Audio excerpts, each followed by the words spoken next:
My name is Joseph. I have two questions to ask. Why all the Muslims men are allowed to marry for four women? And the second one is, how can you prove that Jesus was not crucified? Brother, there's two questions. Brother, are you a Christian? I am. Brother, there's two questions. That why does Islam permit a man to have up to 4 wives? Why does Islam permit a man to have more than one wife? And second question, how can you prove that Jesus Christ, peace be upon him, was not crucified? That Quran is the only religious book on the face of the earth which says marry only one. You read the Bible, you read the Ramayana, you read the Mahabharata, you read the Veda. No religious book on the face of the earth says marry only one besides the Quran. If you read Ramayana, the Hindu scriptures, the father of Sri Ram, he had more than one wife. If you read Mahabharata, Sri Krishna, how many wives he had? 4, 10, 1,000, 10,000. He had 16,108 wives. So if Sri Krishna can have 16,108 wives, so why can't Muslims have maximum up to 4? If you read the Old Testament, it says that Solomon, peace be upon him, had 700 wives. Abraham, peace be upon him, had 3 wives. So Old Testament tells you can marry as many wives as you want. Same as the New Testament says that you should follow Old Testament. So in Hinduism, in Christianity, in Judaism, you can marry as many as you want. It is later on that the church put a restriction that Christians should marry only one. It is later on Rabbi Benjamin Yehuda passed a synod and say that Jews should marry only one. Otherwise, previously, they used to marry as many as they wished. It is the Indian Penal Code in India in 1954 that put a restriction and said under the Hindu Special Marriage Act, the Hindus should marry only one. But the scriptures put no restrictions. Let's analyze what does the Quran say. Quran says in Surah Nisa chapter 4 verse number 3, marry women of your choice in 2s, 3s or 4s, but if you can't do justice, marry only one.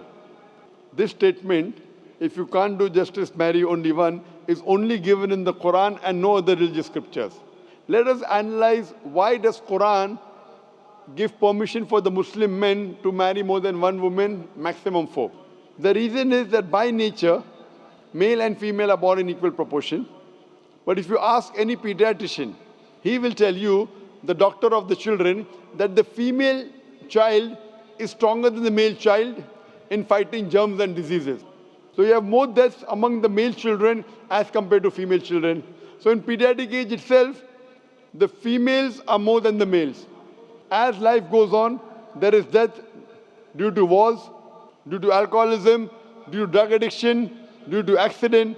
In all these cases, more men are dying as compared to females. So today in the world, there are more females as compared to males. In few countries, like India and China, the female population is less than the male population because of female feticide and female infanticide. In India, according to a BBC report, every day more than 1,000 fetuses are being aborted after they are identified as females. If you multiply this figure by 365, you get a total of more than 1 million fetuses are being aborted every year in India after they are identified that they are females. According to the Tamil Nadu government hospital report, out of 10 females born alive, 4 are put to death. If you stop this evil practice of female feticide and female infanticide in India, even in India, the female population will become more than the male population. Even in China, if you stop this evil practice, the female population will become more than the male population. Today, if you analyze, in USA alone, there are 4.7 million females more than males. In UK alone, there are 1.2 million females more than males. In Germany alone, there are 1.6 million females more than males. In Russia alone, there are 10.6 million females more than males. And God alone knows that how many females are more than males throughout the world.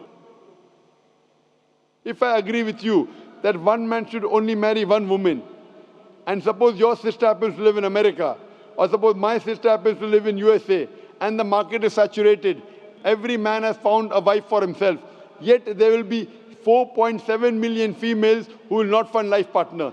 And if your sister happens to be one of them, or if my sister happens to be one of the 4.7 million females who have not found a life partner for themselves, the only option for them is that she either marries a man who already has a wife, or becomes public property?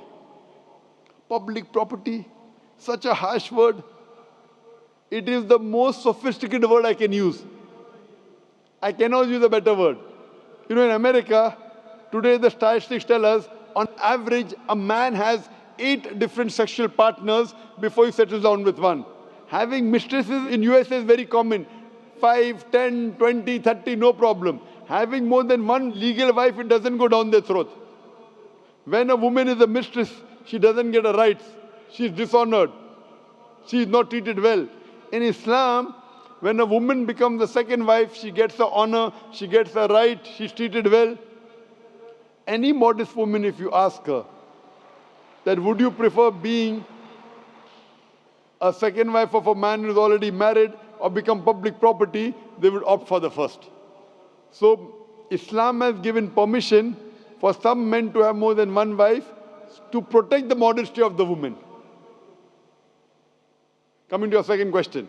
Is it allowed for ladies to marry 4 men? Brother, you're asking counter question, the time is limited. You asked 2 questions, now you're asking a 3rd question. Are you convinced with the first answer? I'm convinced with the first one. MashaAllah, so you're convinced, okay. The brother asked that, is a woman allowed to have more than one husband? If you do that, this problem will be exaggerated more. I mean in Muslims, in Muslims. As it is, women are more than men. If women marry more than one husband, the problem will be exaggerated. Point number 1. Point number 2, if a man has more than one wife and if the child is born, you can easily identify who is the father, who is the mother. If a woman has more than one husband and if the child is born... But DNA is still allowed. Brother, let me finish the answer, na? You asked the question, was I interfering? Was I interrupting? Yes or no? No. No. So why are you interrupting? After I finish, you can ask, na? I'm a medical doctor. Are you a medical doctor? No. I'm a medical doctor. I know about DNA testing. I'll come to it. Once, if a woman has more than one husband, 2 husbands, and if a child is born, and if he goes to admit in the school, and if the question, who's your father, she'll have to give 2 names. You're talking about DNA testing. I know about it. DNA testing is recent. Was DNA testing there 50 years back? Was it there? No. It's a new recent discovery, yet it's not 100%. Even if I agree it's 100%, it is now, it wasn't there before. Islam is there since time immemorial. And this is not the only reason. Even if I agree tomorrow it becomes 100% perfect, this is not the only reason. Today science tells us that man is more polygamous in nature as compared to the female. Today science tells us that during menstrual cycle, the female undergoes certain psychological changes. It's not possible for her to do the role of multiple wives. But a man doesn't undergo these changes, it's possible for him to do a role of multiple husbands. Today science tells us that if a man has multiple sexual partners and all are faithful, there is no problem. But if a female has multiple sexual partners and all are faithful, there are chances of sexually transmitted diseases to emerge. And that disease will go back to the male partner. So medically, it is not acceptable that a female has multiple partners, but medically and scientifically, it's acceptable that a male can have multiple partners.